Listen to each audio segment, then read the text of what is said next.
Hello friends, आज हम लोग देखेंगे क्लास 10th का एक चैप्टर है, chapter 2 acids bases and salt. इसमें हम लोग एसिड क्या होते हैं, इसकी फिज़िकल प्रॉपर्टी क्या है, केमिकल प्रॉपर्टी क्या है, इसे हम लोग फिर बेसिस की क्या फिज़िकल केमिकल प्रॉपर्टी है वो जानेंगे, और इसका अरेनियस डिफिनेशन या अरेनियस डिफिनेशन क्या है। साथ ही साथ हम लोग इसके रिएक्शंस पढ़ेंगे और हम लोग इसको बहुत डिटेल में समझेंगे। तो वीडियो को पूरा देखें, आपको बहुत कुछ नया सीखने को मिलेगा। सबसे पहले देखिए, एसिड बेस एंड सॉल्ट, इस चैप्टर को हम लोग पढ़ते क्यों हैं। पहले ये जाने कि हम लोग पढ़ते क्यों हैं, ताकि आगे समझना आसान हो। जब चीज़ों को आप ध्यान से समझेंगे, उसकी ज़रूरत को समझेंगे, तो वो खुद ब खुद आपके दिमाग में बैठ जाएगा। तो सबसे पहले देखिए, कंपाउंड, बहुत सारे कंपाउंड हमने देखा था केमिकल रिएक्शन एंड इक्वेशन में, ठीक है। तो कंपाउंड की स्टडी को आसान बनाने के लिए इसे एसिड बेस एंड सॉल्ट में डिवाइड किया जाता है, ठीक है। जैसे हम लोग बहुत सारा कंपाउंड देखे थे, जैसे वाटर हुआ H2O, या फिर सल्फ्यूरिक एसिड H2SO4, या फिर आपका नाइट्रिक एसिड HNO3, तो ये सब हुआ, या फिर सोडियम हाइड्रोक्साइड NaOH। तो ये सब क्या है, ठीक है। इन सब को आप देखिएगा तो इन सब को हम कुल मिला करके 3 तरह से क्लासीफाई कर सकते हैं एसिड बेस एंड सॉल्ट में, ठीक है। जैसे यहाँ पे आप एग्जांपल देखें तो ये आपका एसिड है नाइट्रिक एसिड, इसका नाम क्या है, नाइट्रिक एसिड है। ये आपका क्या H2SO4, ये है सल्फ्यूरिक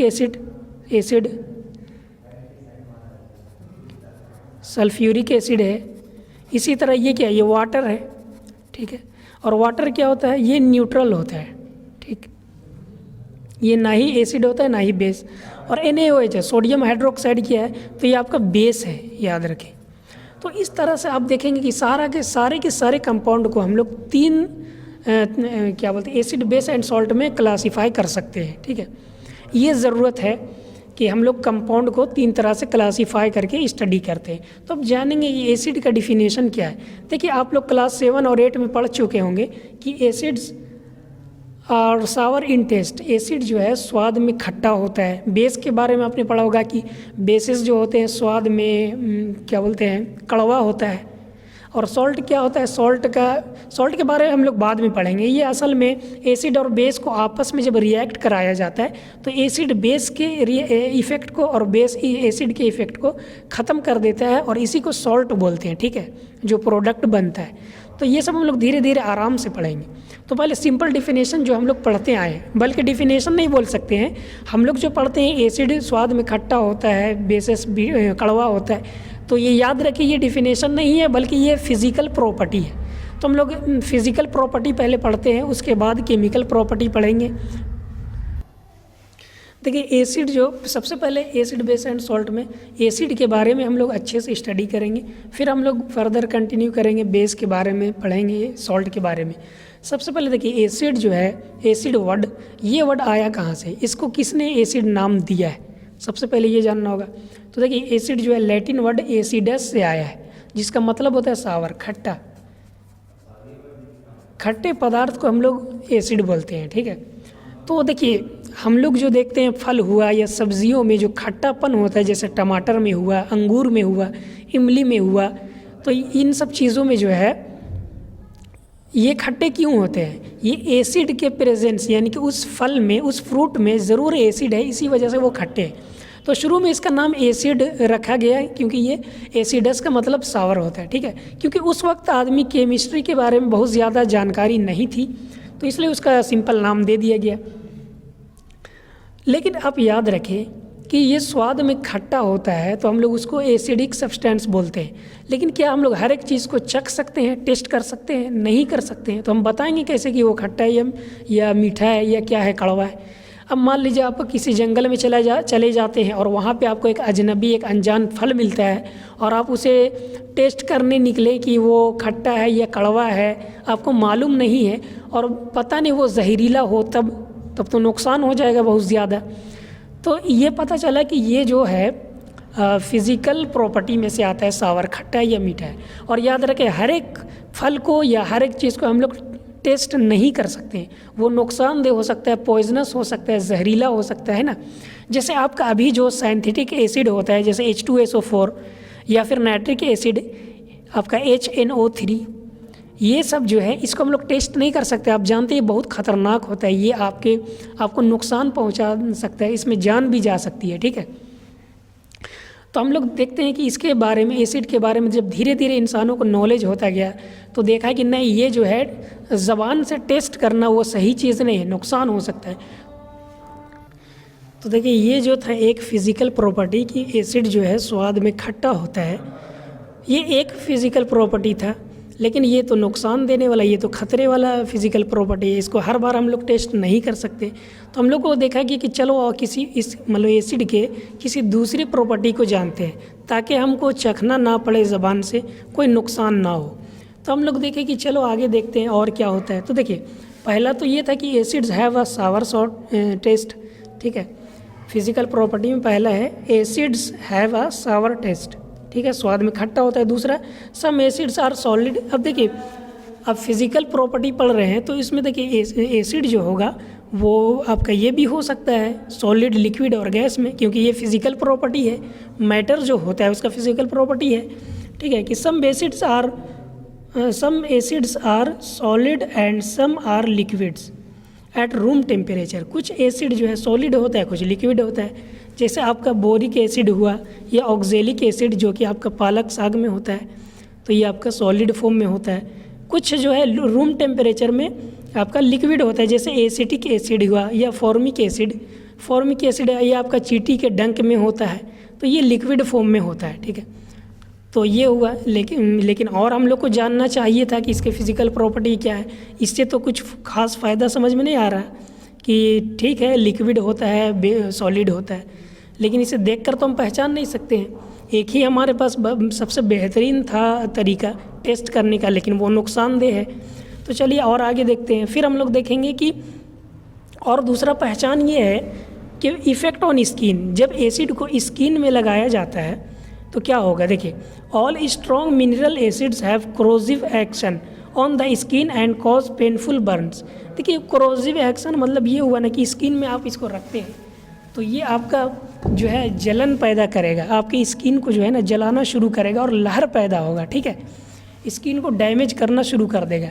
तो ये हुआ कि चलिए और एक अच्छा तरीका सीखने को मिला कि हाँ एसिड जो होगा वो स्किन में डालने पर, खास करके मिनरल एसिड जो कि स्ट्रॉन्ग एसिड होते हैं, जैसे ये था आपका H2SO4 HNO3, ये सब बहुत ज़्यादा नुकसान देते हैं, ठीक है, तुरंत स्किन बर्न करना और शुरू हो जाता है। फोर्थ में देखते हैं दे change the colour of indicators. Change मतलब ये हुआ कुछ इंडिकेटर्स होते हैं। देखिए ये वाला बहुत इम्पोर्टेंट चीज़ है।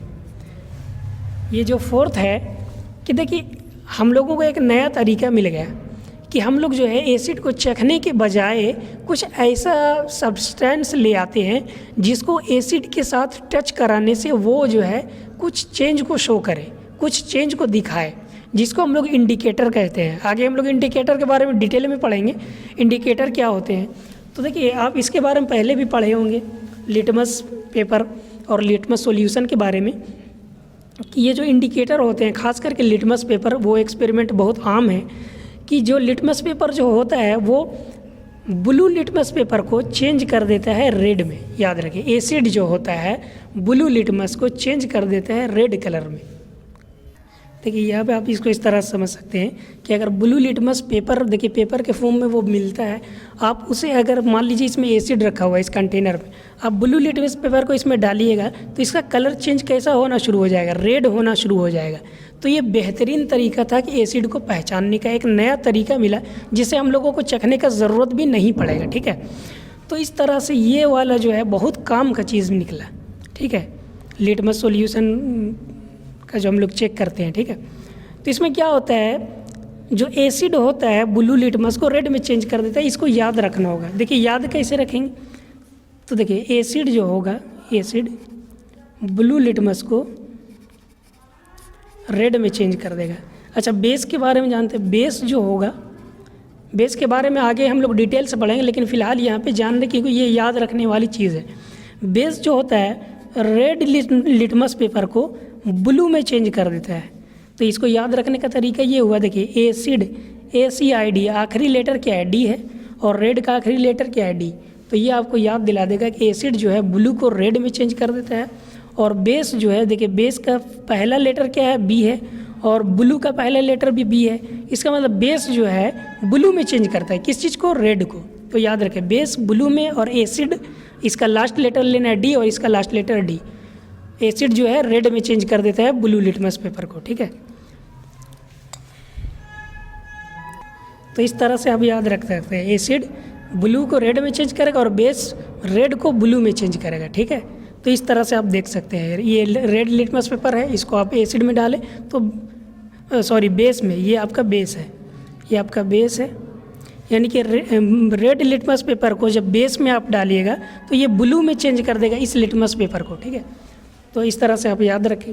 फोर्थ में है क्या, सॉरी फिफ्थ में है कि एसिड जो है कंडक्ट करता है इलेक्ट्रिसिटी को। ये भी मोस्ट इम्पॉर्टेंट आपका फिजिकल प्रॉपर्टी। इससे हमारा और काम आसान हो गया कि एसिड जो है इलेक्ट्रिसिटी को कंडक्ट करेगा, जिससे हम लोग पहचान सकते हैं कि हाँ चलो एक और नया पहचान मिला। ये फिजिकल प्रॉपर्टी जानने के बाद हम लोग जो भी हम लोग सीखे हैं यहाँ पे कि ये आपका जो है कि जैसे फिफ्थ पार्ट में हम लोग देखें कि एसिड जो है इलेक्ट्रिसिटी को कंडक्ट करता है। क्यों कंडक्ट करता है इसके बारे में हम लोग तब पढ़ेंगे जब इसके आपका केमिकल प्रॉपर्टी के बारे में जब पढ़ना शुरू करेंगे, तब इसको आसानी से समझ में आएगा कि क्यों ये इलेक्ट्रिसिटी को कंडक्ट करते हैं। अब हम लोग जानते हैं कि डिफिनेशन के बारे में, ये जितने भी थे हम लोग पढ़े हैं अभी, वो फिज़िकल प्रॉपर्टीज़ थे। अब हम लोग इसके डिफिनेशन को जानेंगे, जिसमें से सबसे ज़्यादा मजबूत डिफिनेशन आपका मिलता है अरेनियस का डिफिनेशन। अरेनियस और भी डिफिनेशन होते हैं, लेकिन ये आपका अरेनियस डिफिनेशन ऑफ एसिड, इसको आप एग्ज़ाम में भी लिख सकते हैं। आखिर एसिड होते क्या है, इसको डिफ़ाइन किस तरह से किया जाए। तो देखिए अरेनियस एक साइंटिस्ट थे, उन्होंने ये डिफिनेशन दिया। उनका डिफिनेशन ये था कि acids is the substance which gives H+ ions when it is dissolve in water. Acid वह सब्सटेंस होते हैं जिसे पानी में डिज़ोल्व किया जाता है तो वो क्या होते हैं, H+ आयन देते हैं। मतलब क्या हुआ इसका, देखिए कि सपोज़ कीजिए कि अगर हम लोग HCl, ये हाइड्रोक्लोरिक एसिड है, ये फेमस एसिड है जो हमारे स्टमक से रिलीज़ होता है। तो ये जो है ना एक्वस सॉल्यूशन में, यानी कि इसको जब वाटर में डाला जाएगा H2O में, तो ये जो है H+ और Cl- में टूट जाएगा, ठीक है। H+ और Cl- में टूट जाएगा। इसी तरह आप दूसरा ले लेते हैं, जैसे H2SO4, ये सल्फ्यूरिक एसिड है, इसको वाटर में डाला जाएगा तो ये H+ और SO4- आयन्स में टूट जाएंगे। तो यहाँ आप देखेंगे ये क्या था, एसिड था, वाटर में डाला गया तो H+ आयन दे रहा है, ये भी H+ आयन दे रहा है, ठीक है। अच्छा H+ आयन क्यों देते हैं, इसके पीछे का रीज़न ये है कि देखिए वाटर जो होता है ये आपका एक ऑक्सीजन और 2 हाइड्रोजन से मिलकर बना होता है। 2 हाइड्रोजन होते हैं और 1 ऑक्सीजन। तो इसमें क्या होता है, ऑक्सीजन में माइनस चार्ज होता है और हाइड्रोजन में प्लस चार्ज होता है, ठीक है। तो जब वाटर में इस तरह से जब HCl को डाला जाता है तो आपका जो ये प्लस चार्ज वाला हाइड्रोजन है, वाटर वाला हाइड्रोजन, ये जो है क्या करता है, इस Cl को, मतलब कि HCl को जैसे इसमें डुबाया गया, देखिए क्या होता है कि ये टूट जाता है H+ और Cl- में। क्यों टूटता है, देखिए वाटर का जो हाइड्रोजन होता है वो इस क्लोरीन को अट्रैक्ट करता है, और ये जो माइनस चार्ज होता है ऑक्सीजन में, ये प्लस चार्ज यानी कि ये हाइड्रोजन को अट्रैक्ट करता है, जिससे ये वाला जो है क्लोरीन इस HCl जो है 2 भाग में टूट जाता है, 2 आयन्स में, एक H+ आयन और Cl- आयन में टूट जाता है वाटर की वजह से। और इसका जो है आप इसको और बेहतरीन तरीके से इस तरह से समझ सकते हैं कि देखिए ऑक्सीजन जो होता है, अगर हम इसके इलेक्ट्रॉनिक कन्फिग्रेशन को बताएं, देखिए इसका एटॉमिक नंबर ऑक्सीजन का 8 होता है, तो पहले सेल में 2 इलेक्ट्रॉन होगा और दूसरे सेल में 6 होगा, 1 2 3 4 5 6। अब मान लीजिए कि कहीं पे यहाँ पे हाइड्रोजन है, ठीक है, और हाइड्रोजन के आउटरमोस्ट सेल में 1 इलेक्ट्रॉन होता है, क्योंकि इसका एटॉमिक नंबर 1 है। तो वो क्या करके देखे, हाइड्रोजन है इस तरह से, इसका 1 इलेक्ट्रॉन होता है। तो ये जो है वाटर का जो हम लोग बनाएंगे, ये आपका इलेक्ट्रॉनिक कन्फिग्रेशन मतलब इस तरह से बनाएंगे, इलेक्ट्रॉन डॉट स्ट्रक्चर इस तरह से बनाएंगे कि देखिए ये किस तरह से जुड़ा होता है। तो देखिए ऑक्सीजन के आउटरमोस्ट शेल में 6 है इलेक्ट्रॉन, इसको स्टेबल होने के लिए ऑक्टेट पूरा होना, यानी कि बाहरी शेल में 8 इलेक्ट्रॉन होना जरूरी है। तो ये क्या करता है कि हाइड्रोजन से 1 इलेक्ट्रॉन मांग लेता है इस तरह से और शेयरिंग कर लेता है। इसका जो आउटरमोस्ट शेल में 1 इलेक्ट्रॉन है हाइड्रोजन का, वो इसको इसके साथ इस ऑक्सीजन के इस इलेक्ट्रॉन से शेयरिंग कर लेगा। दूसरा जो हाइड्रोजन है वो यहाँ पे शेयरिंग कर लेगा इस तरह से, एक इलेक्ट्रॉन का जो है ना ये लोग शेयर कर लेगा, जिससे क्या होगा ऑक्सीजन का ऑक्टेट पूरा हो जाएगा और हाइड्रोजन का ड्यूप्लेट पूरा हो जाएगा, यानी हाइड्रोजन के आउटरमोस्ट शेल में 2 इलेक्ट्रॉन हो जाएगा, तब ये स्टेबल हो गया। ये तो वाटर का H2O का इलेक्ट्रॉन डॉट स्ट्रक्चर है, ठीक है। अब देखिए क्या होता है, ये जो शेयर पेयर है, शेयर्ड पेयर, ये शेयर्ड पेयर्ड इलेक्ट्रॉन हुआ, और बाकी जो शेयर नहीं हुआ इसको लोन पेयर बोलते हैं। ये जो लोन पेयर होता है इसमें जो है दूसरे चार्जेस को अट्रैक्ट करने की टेंडेंसी होती है। मतलब ये हुआ, ये तो वाटर था, और वाटर में जब हम लोग अगर HCl अगर डाल देते हैं HCl, तो ये क्या होता है, ये वाला जो है लोन पेयर HCl के H+ को जो है, ये जो HCl में क्या होता है हाइड्रोजन और क्लोरीन, तो हाइड्रोजन को जो है ना अपने तरफ अट्रैक्ट कर लेता है, ठीक है। ये वाला इलेक्ट्रॉन जो लोन पेयर है हाइड्रोजन को अट्रैक्ट कर देता है और इस तरह से, और क्लोरीन को अट्रैक्ट कर लेता है ये वाला हाइड्रोजन। बल्कि ये वाला अगर हाइड्रोजन को ये अट्रैक्ट कर ही देगा तो क्लोरीन तो खुद ब खुद ये अपना अलग हो जाएगा। तो इस तरह से इसके पीछे का फंडा होता है कि ये H+ आयन क्यों देता है। और ये जो H+ आयन है ये बहुत ज़्यादा देर तक स्टेबल नहीं रह सकता, बहुत छोटा होता है। तो ये जो H+ आयन है ये जो है ना वाटर के साथ चिपक जाता है और मिलकर जो है ये बना लेता है H3O, क्योंकि देखिए हाइड्रोजन 2 था और ये हाइड्रोजन और जुड़ जाएगा तो H3 हो जाएगा हाइड्रोजन, और ऑल ओवर जो है दोनों कंबाइन होकर ऑल ओवर जो चार्ज होगा ये प्लस चार्ज हो जाता है। ये वाला H3O जिसको हम लोग हाइड्रोनियम आयन बोलते हैं, हाइड्रोनियम आयन इसको बोला जाता है, ठीक है।